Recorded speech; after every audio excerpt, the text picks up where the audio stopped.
అందరికీ నమస్తే అండి. వైసీపీ అధినేత మాజీ ముఖ్యమంత్రి జగన్మోహన్ రెడ్డి గారు తన సొంత నియోజకవర్గం పులివెందుల్లో ఇవాళ నుంచి 3 రోజుల పాటు పర్యటించబోతున్నారు. ఈ పర్యటనలో ఆయనకు కొన్ని సవాళ్లు ఉన్నాయి. పులివెందుల్లో ఆయన రాజకీయానికి ఏమీ వచ్చిన ఢోకా లేదు, ఇబ్బంది ఏమీ లేదు. మొన్నటి మీద ఎక్కువ మెజార్టీనే వస్తుంది, గెలుస్తారు, ఇబ్బంది ఏమీ లేదు. కాకపోతే అక్కడ కార్యకర్తల్లో ఉన్న చిన్నపాటి ఇబ్బందులు, చిన్నపాటి అసౌకర్యాలని ఏమైనా ఉంటే పరిష్కరిస్తే సరిపోద్ది. అంటే వాళ్ళతో రెగ్యులర్గా టచ్లో ఉండడం, ఏవో చిన్న చిన్న పంచాయతీలు క్లియర్ చేసుకోవడం, ఏమైనా బిల్లులు రావాలంటే ఇబ్బందులు ఉంటే క్లియర్ చేయడం, కేసులు ఏమైనా ఉంటే వాటిని లీగల్గా సాయం చేయడం, దీని వరకు మెయింటైన్ చేసుకుంటే కోఆర్డినేషన్ సిస్టమ్ ఒకటి పెట్టుకుంటే చాలు. ఇప్పుడు కుప్పం చూడండి, చంద్రబాబు గారు కుప్పంలో ఉన్నా లేకపోయినా అక్కడ ఒక సిస్టమ్ నడుస్తుంది. సో అక్కడ నుంచి చంద్రబాబు గారికి అన్ని అప్డేట్స్ వస్తాయి, ఏమైనా ఇమీడియట్ అయితే ఆయన రంగంలోకి దిగుతారు. పులివెందులు వచ్చేసరికి జగన్మోహన్ రెడ్డి గారికి సిస్టమ్ లేదు. ఇంతకుముందు అంతా వివేకానంద రెడ్డి గారు చూసేవాళ్ళు, ఆ తర్వాత అవినాష్ రెడ్డి గారు చూస్తున్నారు. సో అక్కడ కొంత ట్రాక్ తప్పుతోందనమాట. దాని వరకు జగన్మోహన్ రెడ్డి గారు సెట్ చేసుకుంటే చాలు. అందుకే ఆయన ప్రతి 3 నెలలకు ఒకసారి సొంత నియోజకవర్గానికి వెళ్తున్నారు. అది మంచి తరుణం. ఇక పక్కన పెడితే ఆ జిల్లాను కూడా చక్కదిద్దాల్సిన అవసరం అయితే ఉంది. కడప జిల్లా ఏదైనా ఇంట గెలిచి రచ్చ గెలవాలి అంటారు. సో ఇప్పుడు వైసీపీ వచ్చే ఎన్నికల్లో అధికారంలోకి రావాలి అంటే ముందు తన సొంత జిల్లాలో 10కి 10 పట్టు పెంచుకోవాలి.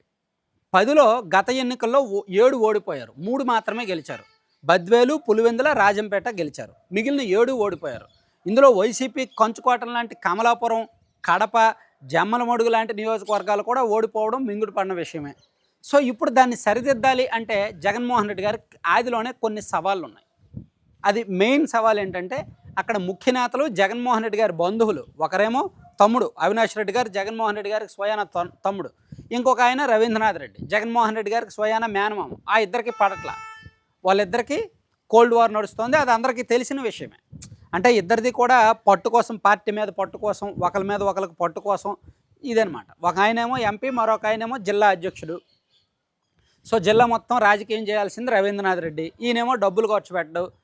సో ఈయన కేడర్ ఆయన దగ్గరికి వెళ్తే ఆయన ఒప్పుకోడు, ఆయన అనుచరులు ఈయన దగ్గరికి వస్తే ఈయన ఒప్పుకోడు. ఇలా ఇద్దరికి మధ్య ఇండైరెక్ట్గా వాగ్బానాలు ఉన్నాయి, విమర్శలు ఉన్నాయి, సో గ్యాప్స్ ఉన్నాయి. దానివలన కొన్ని నియోజకవర్గాల్లో పార్టీ బలపడాల్సిన ఆ బలం పుంజుకోవట్లేదు. కమలాపురం, కడప, పొద్దుటూరు ఆ నియోజకవర్గాల్లో ముఖ్యంగా ఏంటంటే రవీంద్రనాథ్ రెడ్డి గారికి కడప కేంద్రంగా, అంటే జిల్లా కేంద్రం నుంచి రాజకీయం చేయాలని ఉంటుంది. కానీ అక్కడ మైనారిటీల సీటు కాబట్టి అది ఆయనకి ఇవ్వడానికి జగన్మోహన్ రెడ్డి గారికి ఇష్టపడట్లా. సో అందుకని అవినాష్ రెడ్డి గారి ఎంపీ కాబట్టి జిల్లా కేంద్రం రాజకీయం అంతా ఆయన కొనసాగంలో నడుస్తుంది.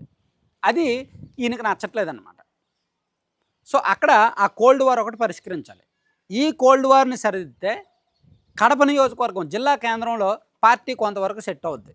జిల్లా కేంద్రంలో కూడా పార్టీ లీడర్షిప్ చీలిపోయింది. ఇప్పుడు మొన్న ఒక ఇష్యూ జరిగింది, పెద్ద దస్తగిరి కేసు ఉంది. ఆ కేసులో కడప మాజీ deputy mayor Nityananda Reddy arrest అయ్యి ఆయన కోసం పోలీసులు గాలిస్తున్నారు. సో ఒక సొంత పార్టీ కార్యకర్తను సొంత పార్టీ నాయకుడే వేయించారనే ఆరోపణలు ఉన్నాయి. పోలీసులు నిర్ధారణ కూడా చేశారు, అరెస్ట్ కూడా చేస్తున్నారు. సో ఇది కడప జిల్లా మొత్తం మీద వైసీపీ శ్రేణులను కలవరపాటుకు గురి చేసింది. సో పార్టీ ఈ పరిస్థితుల్లో ఉండగా, గడ్డు పరిస్థితుల్లో ఉండగా ఇదేమి దారుణమో అని, సో ఆస్తుల కోసం ఇంతవరకు రావాలా అనే ఒక భయం పట్టుకుందనమాట.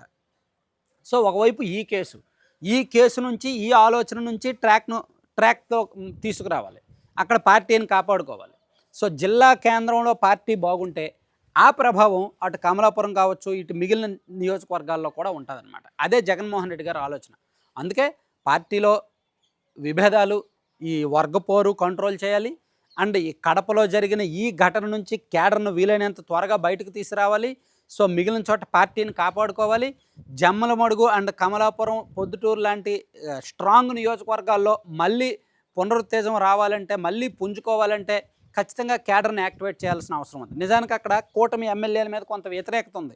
ఇప్పుడు కడప కావచ్చు, జమ్మలమడుగు కావచ్చు, కమలాపురం కానీ అంత కూటమి అంత యాక్టివ్గా ఏం లేదు, అంత పాజిటివ్గా ఏం రావట్లేదు. సో వైసీపీ వాళ్ళు పుంజుకోవడం ఈజీనే. కాకపోతే ఒక సరైన లీడర్షిప్ ఉండాలి, సరైన కోఆర్డినేషన్ ఉండాలి, సరైన కమ్యూనికేషన్ ఉండాలి, ఒక ప్లానింగ్ ఉండాలి. అది లేదనమాట. అది లేకుండా మొదట్లోనే వీళ్ళందరూ కొట్టుకు చేస్తున్నారు, గొడవలు పడుతున్నారు, ఇంతవరకు వెళ్తున్నారు.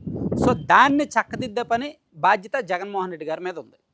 సో అది మరి ఈ 3 రోజుల్లో ఆయన ఏమైనా చేస్తారా లేదా, చెయ్యగలరా లేదా, ఎప్పుడైనా ఇంట గెలిచి రచ్చగలవాలి కదా. మరి ఇప్పుడు తన జిల్లా తాను సంస్కరించుకుంటే సేమ్ ఇదే పరిస్థితి నెల్లూరులోనూ ఉంది, కర్నూలులోనూ ఉంది. సో 2019లో జగన్మోహన్ రెడ్డి గారికి 151 సీట్లు రావడంలో ఈ 3 జిల్లాలు కీలకం. మొత్తం స్వీప్ చేసి జగన్మోహన్ రెడ్డి గారి చేతిలో పెట్టారు. సో మళ్ళీ ఆ పరిస్థితి రావాలి అంటే ఈ చక్కదిద్దుకోవాలంట మొత్తం. సో ఇంకా ఎక్కువ టైం లేదు కాబట్టి మరి జగన్మోహన్ రెడ్డి గారు ఏం చేస్తారనేది చూద్దాం. Thank you.